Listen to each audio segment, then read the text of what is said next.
Kali ini kita akan bahas lagi salah satu seniman atau mangaka Jepang. Mungkin bukan orang yang cukup terkenal ya, tapi dia ini memiliki permasalahan yang cukup menarik gitu untuk kita simak bersama-sama. Dimana dia ini secara tiba-tiba gitu menghilang dari publik, dan itu bisa kita anggap sebagai sebuah hal yang sangat aneh gitu.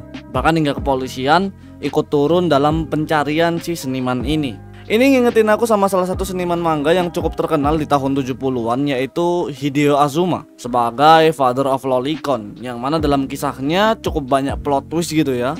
Salah satunya dimana beliau ini menghilang juga dari publik. Jadi kalian bisa cek aja juga lah pembahasan yang satu ini. Oke, langsung gak perlu berlama-lama, langsung aja kita bahas yang satu ini. Kalian pernah nggak baca manga berjudul Please Tell Me Galko-chan, atau biasa disebut sebagai Oshiete Gyaruko-chan? Sebuah karya yang bisa dibilang lumayan mencolok gitu di sekitar tahun 2014. Dan animenya juga lumayan ramai diikutin orang-orang sekitar tahun 2016-an. Ya, karya ini dibuat oleh mangaka bernama Kenya Suzuki, dan orang inilah yang akan kita bahas. Kenya Suzuki bisa dibilang ini mirip seperti kebanyakan mangaka. Tidak banyak informasi yang ditampilkan di media, tapi setidaknya berdasarkan beberapa biografi yang ada, Kenya Suzuki ini adalah seniman manga berasal dari Funabashi, Prefektur Chiba, dan mulai karirnya di dunia seniman manga dari tahun 2005. Dan ya, dia ini lahir tahun 1981, artinya dia ini sudah tua banget harusnya. Walaupun karyanya ini udah berjalan dari tahun 2016 gitu ya, tapi Kenya Suzuki ini umumnya aktif di beberapa media sosial, terutama Twitter. Jadi walaupun karyanya ini sudah tamat, tapi dia ini kerap aktif di Twitter ya, seperti kebanyakan mangaka lainnya gitu. Mungkin mengupload ilustrasi atau memberikan komentar terhadap beberapa karya, ya semacam itulah. Sampai akhirnya terjadi hal aneh kepada seniman satu ini, yaitu pada tanggal sekitar 6 Desember dikabarkan jika Kenya Suzuki ini menghilang entah kemana. Hal ini juga dikonfirmasi oleh pihak keluarganya Kenya Suzuki sendiri, yang mana menyebutkan jika Kenya Suzuki ini tidak pulang ke rumah seperti biasanya. Tentu karena khawatir, pihak keluarga ini menghubungi pihak kepolisian tentu saja untuk mencari tahu terkait kondisi Kenya Suzuki atau keberadaannya, karena ditakutkan jika sesuatu hal buruk terjadi kepada si seniman satu ini. Tapi yang anehnya, informasi menghilangnya Kenya Suzuki ini terjadi setelah ia mengupload sebuah tweet video YouTube di Twitternya dia sendiri. Dan aneh aja gitu, setelah dia mengupload ini, dia menghilang. Nah, pihak kepolisian terus melakukan pencarian terkait hilangnya Kenya Suzuki ini. Tentu semua orang yang terlibat pasti akan dimintai informasi tentang hilangnya orang satu ini. Dan Kenya Suzuki masih belum juga ditemukan pada saat itu.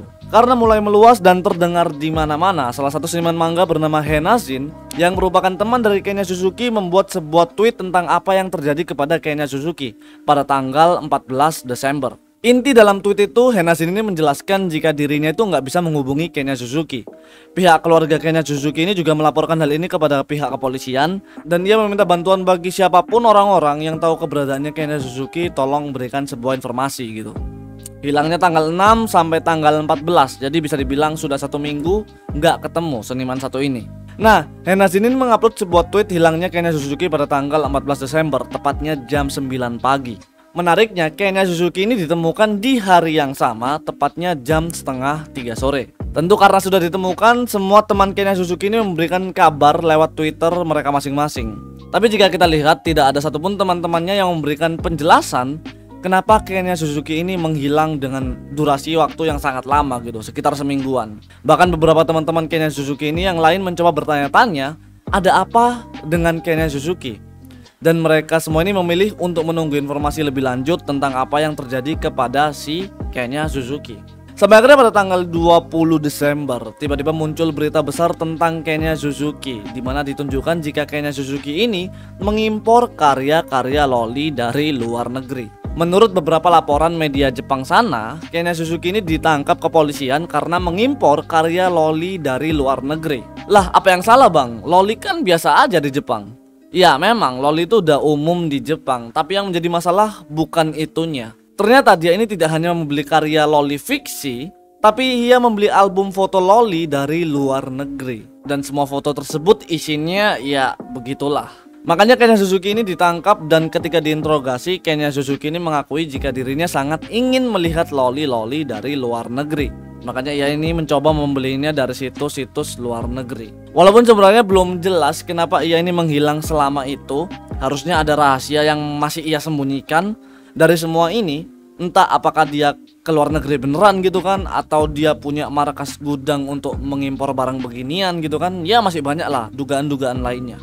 Tapi setidaknya dari kejadian ini barang-barang Kenya Suzuki ini disita oleh kepolisian. Kurang lebih ditemukan 6 buku Euro dari Jerman, isinya loli-loli juga, dan 46 eksemplar barang-barang serupa. Di antara lainnya ada juga beberapa komputer milik Kenya Suzuki yang menjadi sarana transaksinya di luar negeri. Dari sini Kenya Suzuki ini dijatuhi hukuman 1 tahun 2 bulan penjara. Tapi hukuman itu ditangguhkan selama 3 tahun. Aku kurang paham.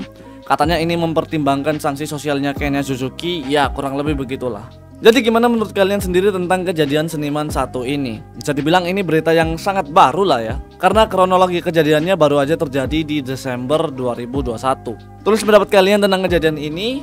Oke, gitu aja yang bisa aku bawakan kali ini. Makasih sudah menonton sampai habis. Aku Jen, bye bye.